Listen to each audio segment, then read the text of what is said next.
Boa tarde e a paz do Senhor Jesus. Que bom estarmos aqui mais um dia, não é, gente? Mais uma terça-feira. É maravilhoso e eu desejo que vocês tenham passado uma excelente Sexta-feira Santa com a família, um domingo de Páscoa maravilhoso. Comemorando Jesus ressurreto, ou seja, Jesus ressuscitado em nossos corações. Porque nós sabemos que é o único túmulo vazio da história. Vazio, literalmente falando, porque ele ressuscitou. E então tem aquele hino que diz assim: a morte não o venceu, a morte não o venceu, a morte não o venceu, a morte não o venceu, porque ele vive. Posso crer no amanhã, porque ele vive.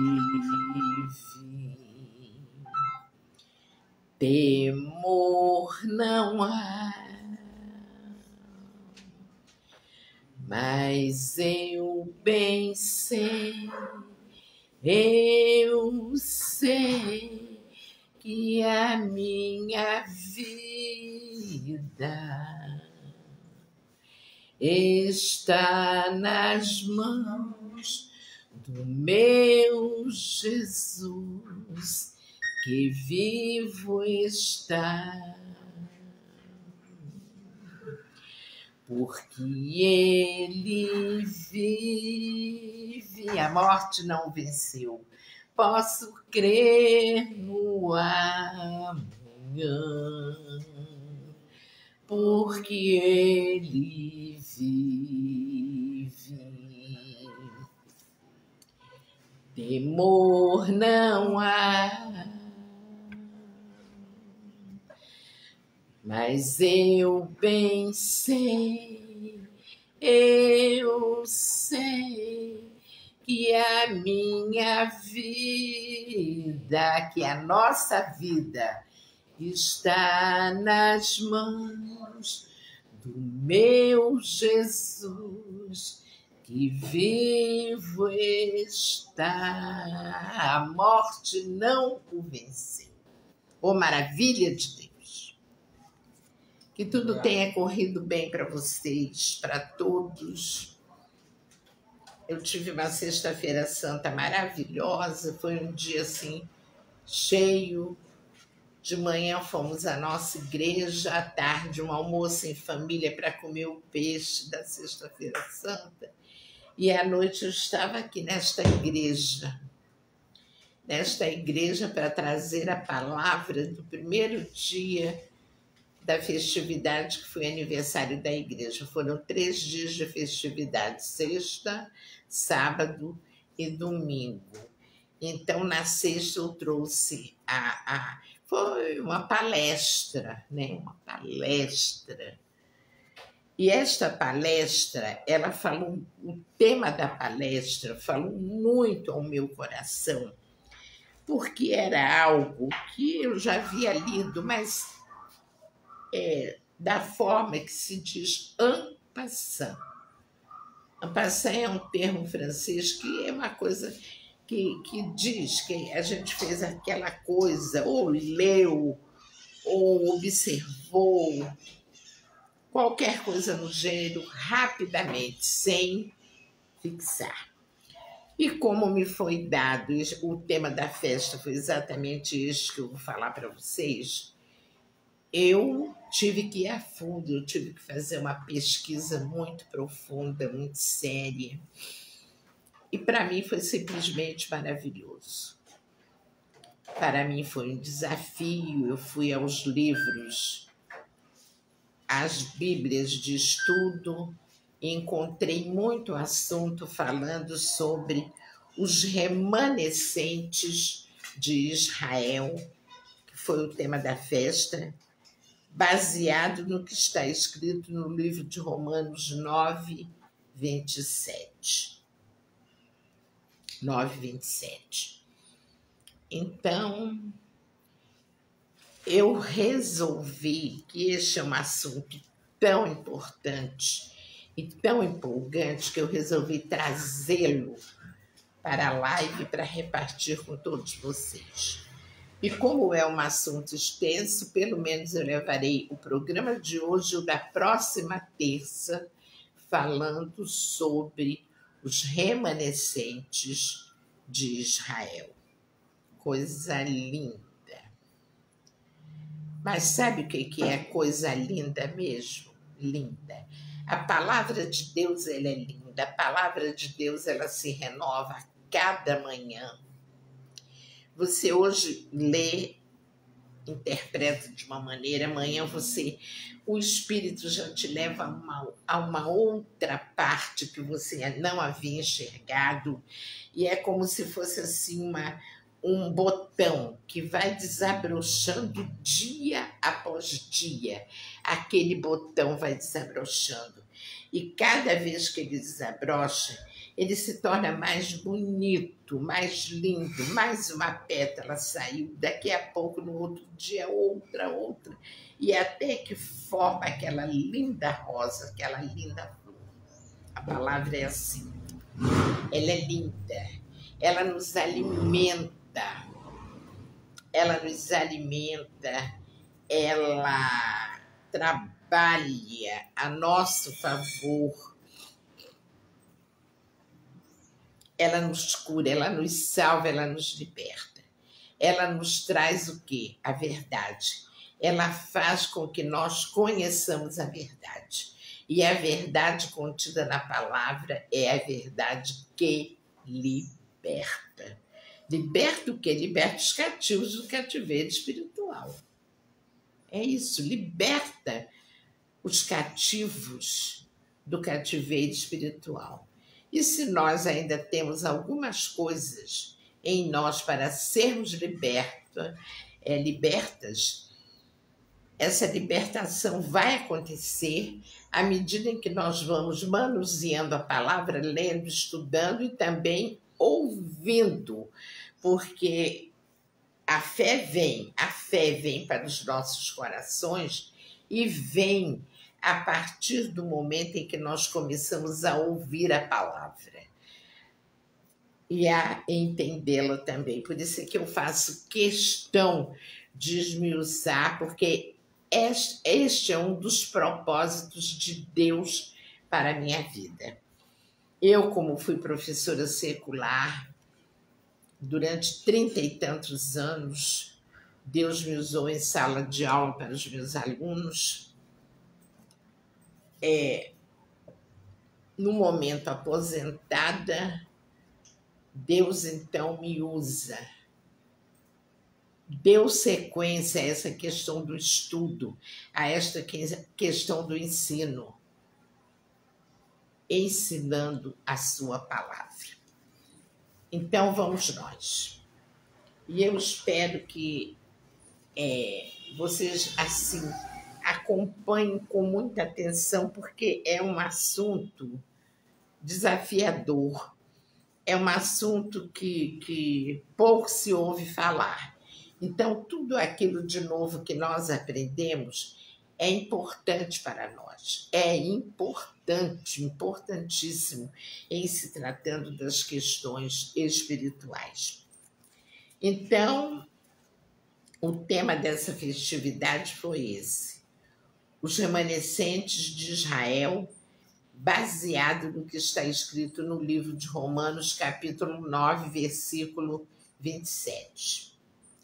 E é exatamente o que está escrito assim. O versículo 27 do capítulo 9 nos diz assim: também Isaías, que foi um profeta do Velho Testamento, o profeta messiânico, porquanto anunciou praticamente em todos os seus livros a vinda de Jesus ao planeta. Também Isaías clamava acerca de Israel. Clamava, suplicava, orava. Ainda que o número dos filhos de Israel seja como a areia do mar, o remanescente é que será salvo. Olhe bem que coisa séria. Olhe bem que coisa profunda. O que quer dizer remanescente? Remanescente, em se tratando do povo, quer dizer o resto. Hello, Moto. Quer dizer o resto. Quer dizer aqueles que ficaram depois de uma determinada situação. Esses são os remanescentes. Então, olha o que Isaías diz: ainda que o número dos filhos de Israel seja como a areia do mar, o remanescente é que será salvo. O remanescente. Aquele que ficar, aquele que restar, o resto. Aí eu escrevi o seguinte: baseada nesse versículo-chave e orientada pelo Espírito Santo, fomos em busca de novas referências a respeito de outras citações sobre os remanescentes, tanto no Velho Testamento como no Novo, e remanescentes futuros. Vocês vão ver quanto material nós encontramos. Encontramos referências e citações que foram bastante esclarecedoras e certamente aumentaram o nosso conhecimento, o que vamos repartir com vocês. Eu fiquei pensando muito nisso. Falei, gente, se o Espírito Santo tocou o pastor Carlos Salles para escolher esse versículo, que está no capítulo 9 da Epístola do apóstolo Paulo aos Romanos, versículo 27, se o Espírito Santo tocou ele para trazer esse versículo como tema da festividade, certamente não foi para ficar apenas entre as quatro paredes desta igreja. E certamente não foi para ficar apenas, para ser explicado apenas para as pessoas que estiveram aqui neste lugar nos dias da festividade, mas foi para expandir este tema, foi para expandir este conhecimento. E como nós somos obedientes ao Senhor, a sua palavra é o que nós estamos fazendo agora, expandindo esse conhecimento. Então, nós encontramos, falando sobre o resto do povo de Israel, sobre os remanescentes, no livro do profeta Jeremias. Quem quiser ter um caderninho, uma caderneta, ir anotando as referências, é muito bom isso, é maravilhoso, porque depois vocês poderão reler as citações que eu vou falando aqui e vão ficando mais assim, como direi, profundamente conhecedores do assunto. Não será uma coisa en passant, mas uma coisa mais profunda. Então, no livro de Jeremias, capítulo 42, 1, 2 e 3, vocês vão ver que há versículo falando do resto do povo, do restante do povo, dos remanescentes. Então, o versículo 1 do capítulo 42 diz assim: Então chegaram todos os príncipes dos exércitos, e Joanã, filho de Carcá, e Jezanias, filho de Osaías, e todo o povo, desde o menor até o maior. E o versículo 2 diz assim: caia a nossa súplica diante de ti, um representante do povo, falando com Jeremias, que era o profeta chorão, porque ele chorava muito pelo povo, muito, muito. Ele sofreu bastante. Caia a nossa súplica diante de ti e roga por nós ao Senhor teu Deus, por todo este resto. Olha aí a palavra resto, que significa remanescente. Porque de muitos restamos uns poucos, como veem os teus olhos. E o versículo 3. Para que o Senhor, teu Deus, nos ensine o caminho por onde havemos de andar e aquilo que havemos de fazer. E aqui vem logo em seguida a explicação dos 3 versículos acima. Ou seja, alguns homens importantes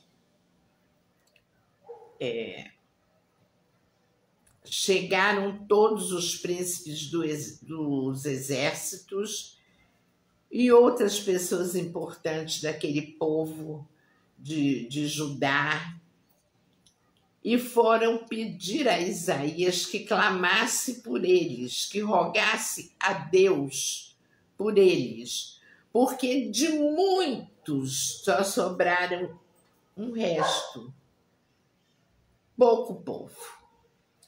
E o que eles pediam nesse rogo, nessa súplica?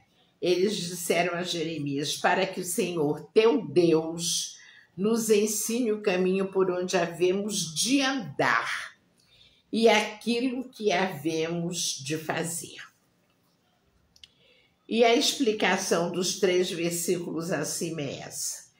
Gedalias, a quem Nabucodonosor colocara responsável pela terra e pela gente de Judá, fora assassinado. O povo temeu a ira da Babilônia e quis saber, através de Jeremias, qual era a vontade de Deus. O povo já tinha decidido fugir para o Egito e só queriam ouvir a palavra de Deus caso esta confirmasse as suas intenções. A resposta de Deus foi que permanecessem na terra onde estavam. Os líderes rejeitaram a palavra de Deus e foram para o Egito, levando consigo Jeremias contra a sua vontade. Eu vou explicar isso aqui. Quando as tropas de Nabucodonosor invadiram Judá, a maioria do povo foi massacrada. Nabucodonosor era rei da Babilônia, famosíssimo, riquíssimo, poderosíssimo. E ele enviou tropas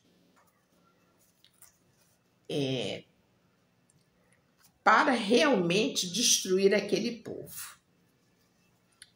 Mas sobraram alguns, como vocês viram, sobraram de muitos, sobraram uns restos. A maioria morreu e alguns foram levados cativos para a Babilônia, Dentre eles o grande profeta Daniel. Uma hora dessas nós vamos falar sobre Daniel. Coisa linda.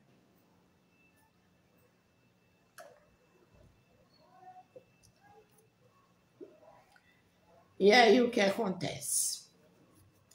Então Nabucodonosor chamou um dos sobreviventes, chamado Gedalias, e o colocou responsável pela terra e pela gente de Judá que havia sobrado.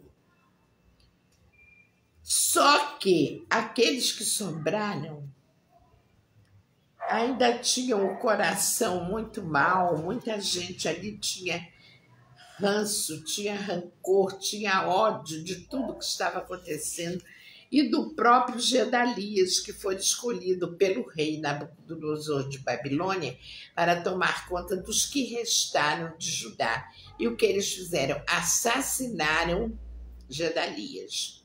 Só que depois que o assassinaram, bateu uma paura neles, bateu medo, bateu pavor. Eles pensaria agora o que foi que nós fizemos, né? Alguns fizeram aquilo. Aí eles foram até Jeremias porque eles temeram a vingança de Nabucodonosor, porque Nabucodonosor escolhera Gedalias para tomar conta. E o seu escolhido foi assassinado. Então eles ficaram apavorados.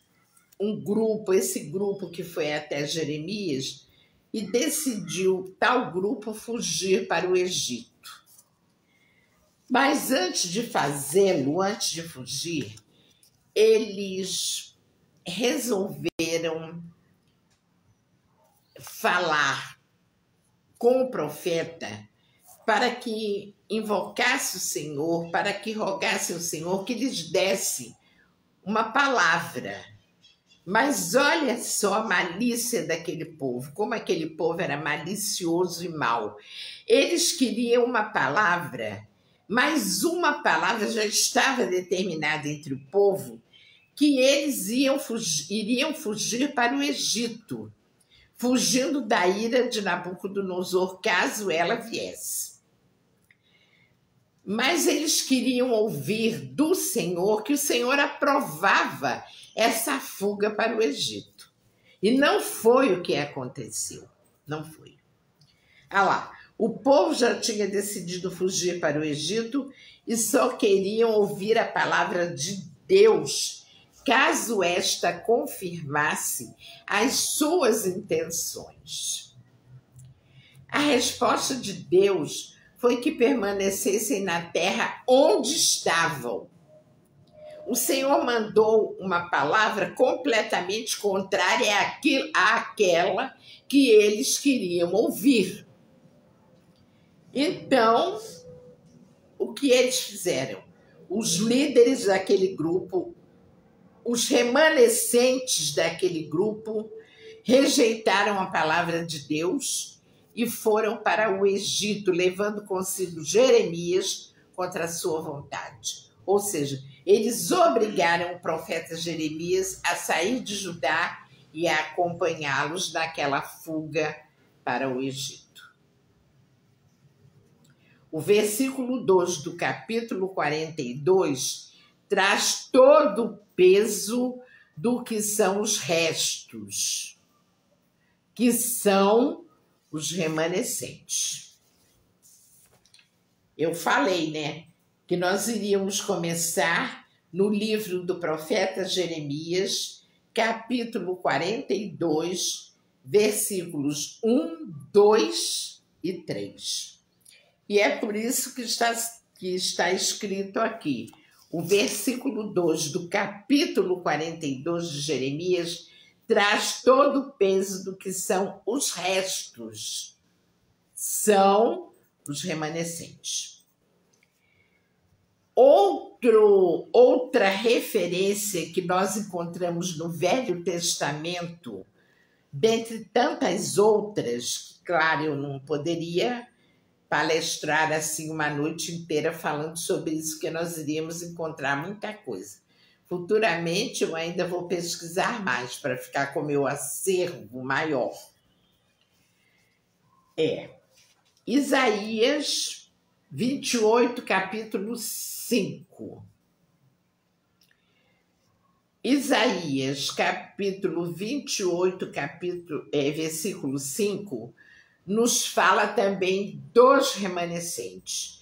Diz assim: naquele dia, o Senhor dos Exércitos será por coroa gloriosa e por grinalda formosa para os restantes do seu povo. Essa palavra restantes é sinônimo de restos e é sinônimo também da palavra remanescentes. É coisa muito linda. Eu me apaixonei por esse tema. Eu me apaixonei, me empolguei muito por esse tema. Oxanai. E eu tenho certeza de que eu ainda vou a muitos lugares pregando essa palavra aqui. É isso que Deus fala ao meu coração. Neste momento, oh maravilha de Deus, eu estou sentindo isto, que Deus vai colocar a planta dos meus pés aonde eu nem imagino. Mas Ele já prometeu isso a mim, que vai me levar onde eu nem imagino. E vou falar sobre os remanescentes. Que coisa mais linda. Deus se agradou demais desse tema. O pastor foi inspirado pelo Espírito Santo de Deus para escolher esse tema. Então eu vou repetir, porque eu não preciso ter tanta pressa, vou falando paulatinamente, porque este assunto só será concluído na próxima terça-feira, porque aí eu estou podendo falar com calma, bem explicado, para aqueles que querem aprender, né? Eu sei que tem grupinho assim que quer muito aprender. Isaías 28:5 diz assim: naquele dia, o Senhor dos Exércitos será por coroa gloriosa e por grinalda formosa. Grinalda é aquele véu, né? Aquele grinalda, aquela coroinha que as noivas costumam usar, né? Aonde se prende o véu para compor o traje do matrimônio, do casamento. Naquele dia o Senhor será por coroa gloriosa e por grinalda formosa para os restantes do seu povo, para os remanescentes do seu povo. Então, olha só o que está explicado ao pé da página de estudos da Bíblia, do missionário R.R. Soares, tá? Está explicado esse versículo, capítulo 28, que ele fala de uma maneira mais generalizada. Ele nos diz o seguinte: o destempero espiritual de Israel levou-os a grandes sofrimentos. Contudo, nós não somos melhores que eles. Olha aqui a advertência para nós que estamos vivendo nos dias atuais.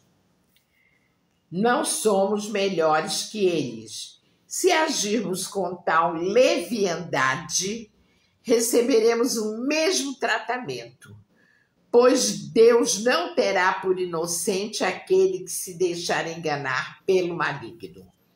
Ou seja, no versículo 5, o Senhor promete lindas coisas. Ele diz que será para o povo de Israel coroa gloriosa e grinalda formosa para o restante do povo. Mas no comentário ao pé da página da Bíblia de Estudos, é dito o seguinte, que o povo de Israel era um povo muito volúvel.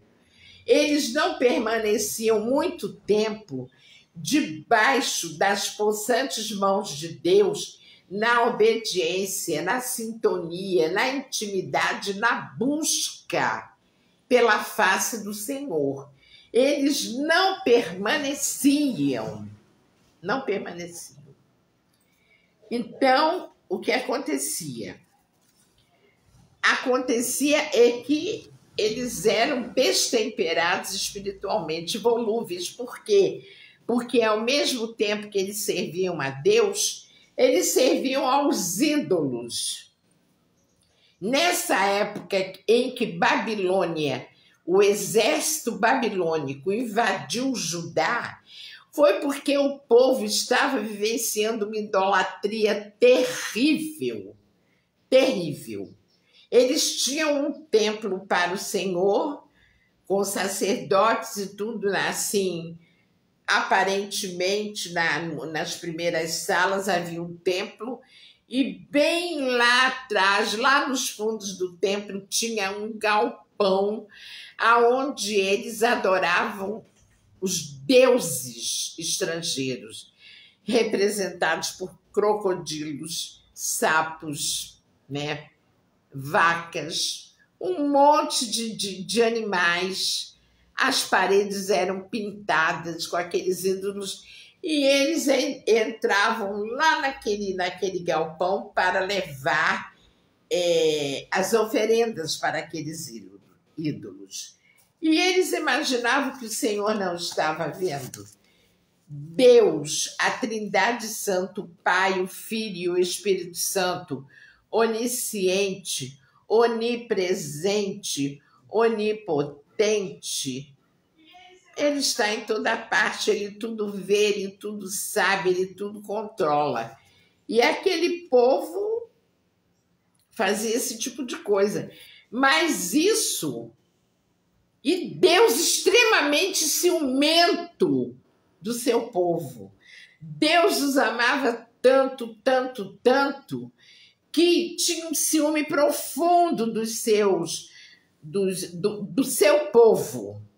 E não podia suportar tamanha ingratidão para quem os tirara do Egito, da terra da escravidão, e os levara para uma terra que manava leite e mel, né? Que era a terra de Canaã. E aí o que aconteceu?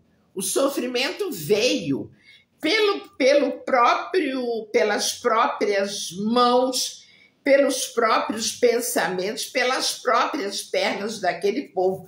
Eles buscaram o sofrimento, porque eles sabiam que Deus não tolera a idolatria. Não é que não tolerava, Deus não tolera a idolatria. Então, o que acontece? Acontece que vieram os sofrimentos. E naquele tempo veio um sofrimento atroz. A nação foi dissipada, a maioria morreu. Uns foram com Nabucodonosor, Daniel, Sadraque, Mesaque, Abidnego, que foram os que caíram na fornalha, e outros jovens que eram estudiosos, inteligentes, estudavam muito a palavra de Deus, que eram fiéis, né? Eram remanescentes fiéis. Nabucodonosor levou os prisioneiros para a Babilônia para aproveitar o que aqueles jovens tinham de bom a oferecer para a cultura da Babilônia. E assim o foi, né? Contudo, o Senhor nos adverte nos dias de hoje. Depois eu vou entrar nessa seara dos remanescentes do presente. Por enquanto, nós estamos falando dos remanescentes do Velho Testamento. Mas o Senhor nos diz, se nós agirmos como esses remanescentes desobedientes, que não obedeceram à voz do seu Deus e partiram para a idolatria e partiram para tudo aquilo que Deus abomina, nós também receberemos o mesmo tratamento, pois Deus não terá por inocente aquele que se deixar enganar pelo maligno. Isso nós vimos em Isaías 28:5.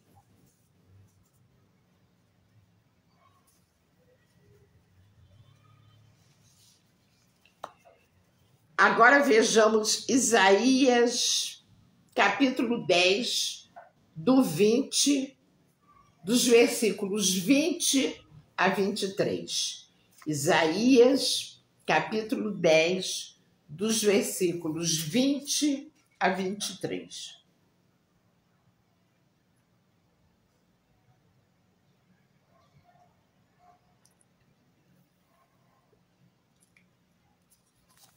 E acontecerá naquele dia que os resíduos de Israel, ou seja, os remanescentes e os escapados da casa de Jacó, nunca mais se estribarão. Ou seja, se estribar quer dizer se assentar, se firmar sobre o que os feriu. Antes se estribarão, ou seja, se firmarão, se assentarão sobre o Senhor, o Santo de Israel, em verdade. Eles se apoiarão sobre o Senhor, sobre o Santo de Israel. O versículo 21, ele diz assim: os resíduos se converterão, sim, os resíduos de Jacó, ao Deus forte. Isso quer dizer que aqueles remanescentes da parte de Jacó, eles se converterão ao Deus forte.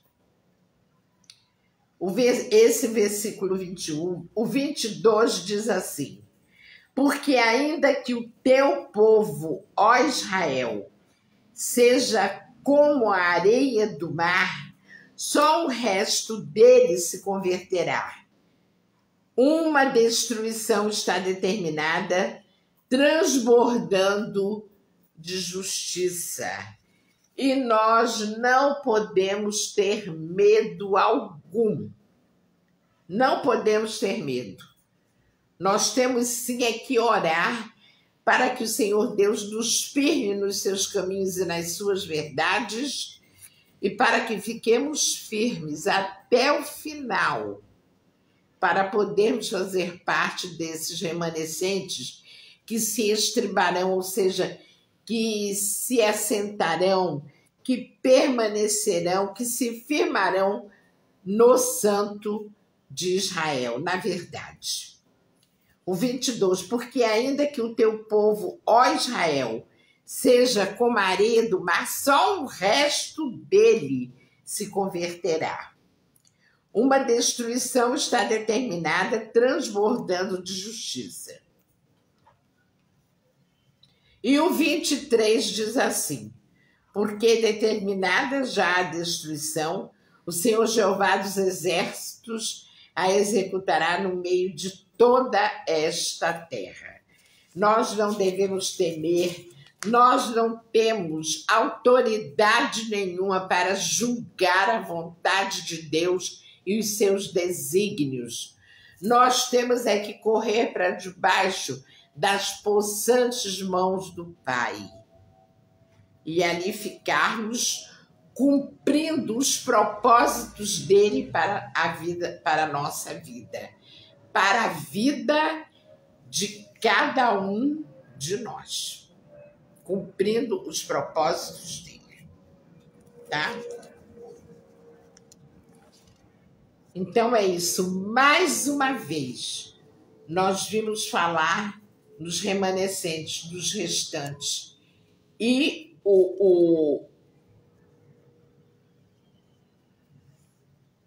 o versículo 22 de Isaías 10 fala a mesma coisa de Romanos, capítulo 9, versículo 27. Porque ainda que o teu povo, ó Israel, seja como a areia do mar, só o resto dele se converterá.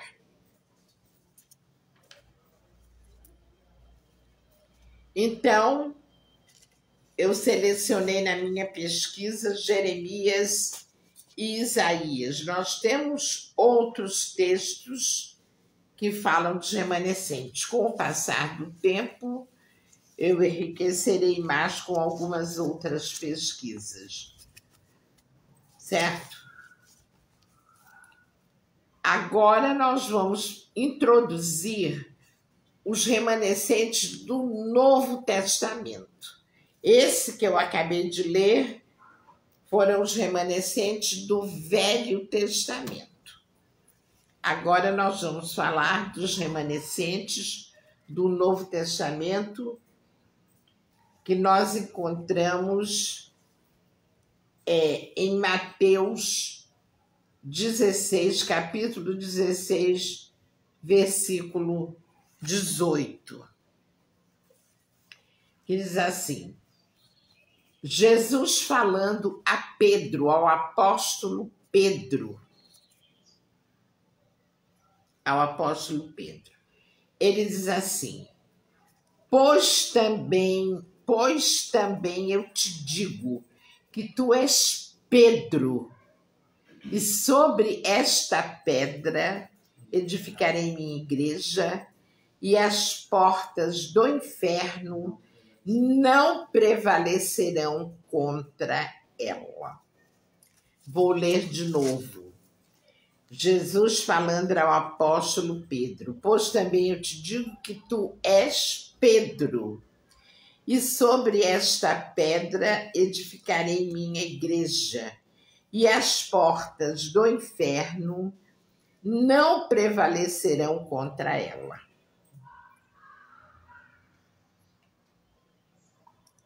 Bom, vamos explicar aqui o que são as portas do inferno. As portas do inferno. Estas, ou seja, as portas, representam Satanás e a totalidade do mal no mundo, lutando para destruir a igreja de Jesus Cristo. Nós sabemos que isso existe, é notório, é evidente, está acontecendo nos dias de hoje, porque isso aqui já é texto do Novo Testamento, embora isso tenha sido falado há 2000 e poucos anos atrás, né? Bem lá atrás. Portas do inferno, estas representam Satanás e a totalidade do mal no mundo, lutando para destruir a igreja de Jesus Cristo. Em segundo, este texto que eu li, pois também eu te digo que tu és Pedro, não quer dizer que a igreja jamais cairá em pecado, nos erros de doutrina ou na apostasia. A apostasia significa abandono, renegação, renúncia, deserção. E nós sabemos que muitos estão cometendo nos dias de hoje apostasia. E não são os membros que estão lá embaixo, não. Pessoas do alto escalão da igreja estão cometendo apostasia. Pessoas do alto escalão da igreja estão dentro da maçonaria. Pessoas do alto escalão da igreja estão abandonando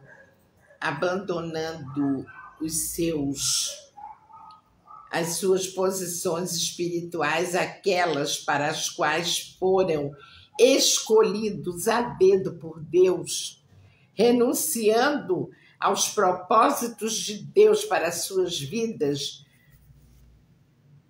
para desfrutarem dos prazeres mundanos. Nós sabemos disso, né?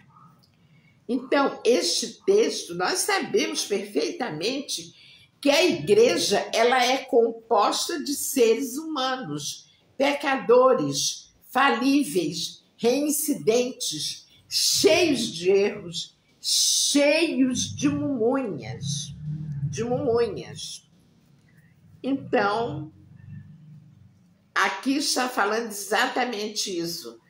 Nos erros de doutrina ou na apostasia, ou seja, abandonando, renegando, renunciando, desertando dos caminhos de Deus. E em terceiro, Jesus falou que muitos deixarão de acreditar e apostatarão da fé, ou seja, renegarão, renunciarão à fé. Ele adverte, ele adverte, ou seja, Jesus manda um recado para aqueles que estão abandonando a fé neotestamentária, ou seja, a fé do Novo Testamento, a abandonar o pecado ou encararão a duras penas a rejeição no reino de Deus. Porque, meus irmãos, há que entender que a nossa vida neste planeta é uma vida de passagem, é uma vida passageira, que por mais que nós vivamos aqui no planeta, por mais anos que nós vivamos, é como se fosse um sopro, é como se fosse um abrir e fechar de olhos. É como se fosse um abrir e fechar de olhos. Então, não vale a pena nós deixarmos de fazer a obra de Deus, nós deixarmos de cumprir os propósitos dele para as nossas vidas por conta dos prazeres mundanos. Não vale a pena. Valeria até se depois que nós morrêssemos, não existisse mais nada, mas não é isso que acontece. A vida do outro lado, e um dia nós vamos, os que já dormirem, os que já estiverem do outro lado, quando Cristo voltar à Terra para governar o planeta por 1000 anos, serão ressuscitados. E aqueles que ainda estiverem por aqui trabalhando, vivendo sua vida, serão arrebatados. Aqueles que estiverem no propósito de Deus, há condições para isso. Tanto é que eu acabei de ler na nota número 4, que Jesus adverte aquelas pessoas que estão abandonando a fé neotestamentária do Novo Testamento, abandonar, ele está advertindo para que abandonem o pecado, seja ele de qual tipo for, porque não há pecado, pecadinho ou pecadão, tudo é pecado. Esse pecadinho aqui é pecadinho porque é uma coisa muito simples. É pecado porque é mais grosso, e é pecadão porque é terrível. Não, para Deus tudo está no mesmo patamar, todo o tipo de pecado tem o mesmo valor. E também há uma nota que está falando de Apocalipse, capítulo 2, versículo 5, que diz assim: lembra-te, pois, de onde caíste, e arrepende-te, e pratica as primeiras obras. Quando não, brevemente a te virei e tirarei do seu lugar o teu castiçal, se não te arrependeres. Se não te arrependeres. Então, eu ainda tenho pelo menos 5 minutos. Passou rápido.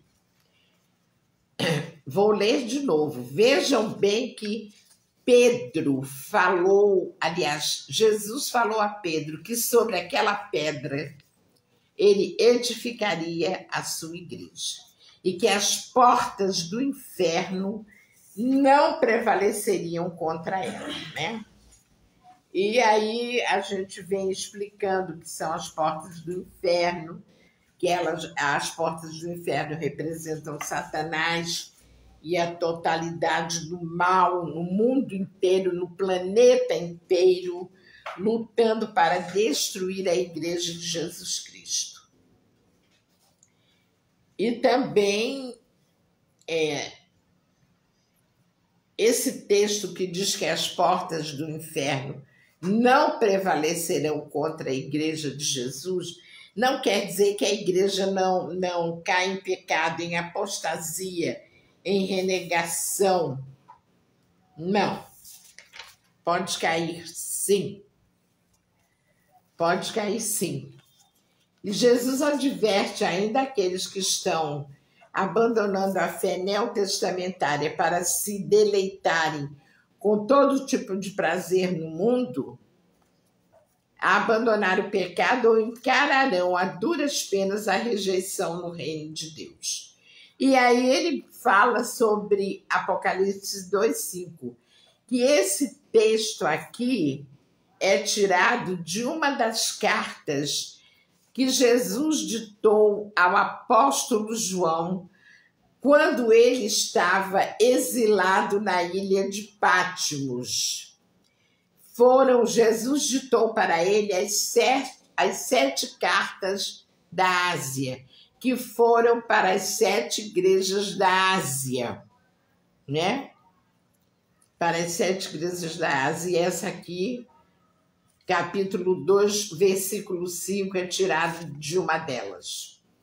Lembra-te, pois, de onde caíste, e arrepende-te, e pratica as primeiras obras.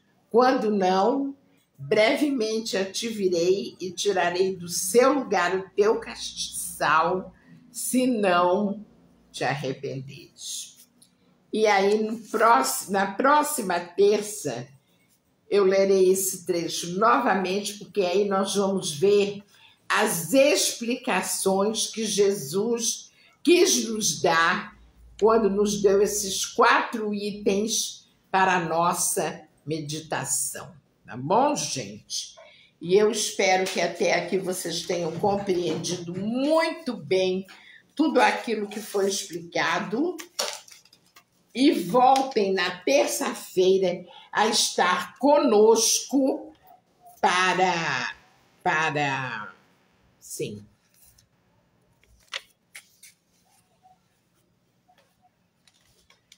a estar conosco para continuarem nesse estudo maravilhoso, magnífico. Então, eu já quero agradecer aos que estiveram neste momento presentes. Adair dos Santos, meu esposo, beijos, meu amor, beijos. E pronta recuperação, porque hoje ele fez uma pequena cirurgia. Que você se recupere bem. Mauri e Helena, que maravilha, é um prazer tê-los conosco para um estudo tão relevante. Gente, se vocês puderem voltar terça-feira que vem, anotarem os textos. Esse texto é magnífico e é muito esclarecedor. Então, agradeço a presença e envio a paz do Senhor Jesus para o casal e um grande abraço. Glória Pimentel, prima, saudades, prima, obrigada pela presença fiel. Um grande beijo no seu coração e beijos para o meu primo e para toda a parentela. E o pastor Carlos, né, dispensa comentários, esteve aqui conosco também, ampliando seus horizontes. E o Brenner, que está aprendendo, né, Brenner? Vê quanta coisa linda aqui, né? Maravilha de Deus. Muito obrigada a todos. E eu os espero na próxima terça para a conclusão desse estudo dos remanescentes de Israel. Muito obrigada. Um restante de semana na presença do Senhor, escondidos vocês e a sua família atrás da cruz do Calvário, que é o único lugar onde o inimigo não nos pode enxergar. E um grande beijo no coração de vocês. Amém.